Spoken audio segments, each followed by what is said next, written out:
So I want to just have a few introductory comments about anxiety and insomnia, but then really kind of get right into the meat of the conversation.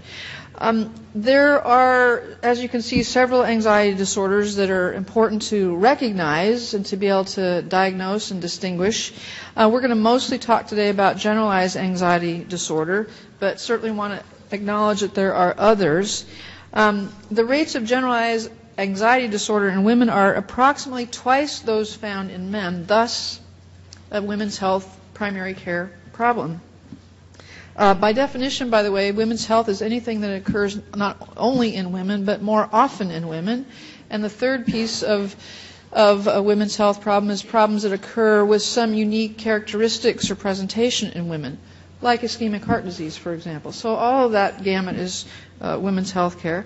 And there are even some limited data that suggest that anxiety may worsen premenstrually as well as postpartum. And women with generalized anxiety disorder are actually more likely than men to have combined, or you might say comorbid psychiatric disorders in addition to their anxiety.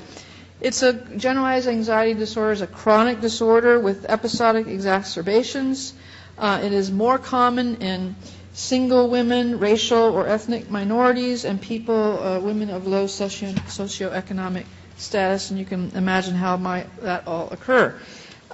So the definition of generalized anxiety disorder is anxiety and worry that are difficult to control, and symptoms that are present for more days than not over a 6-month consecutive period of time, and their symptoms don't really meet the criteria for any of the other anxiety disorders that we had up on the screen there.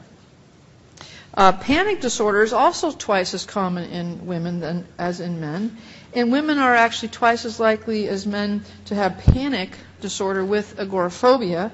And women with panic disorder also have quite a bit of a poorer prognosis than men do. But 3 years after successful treatment, 39% of women versus only 17% of men have a recurrence of their panic disorder.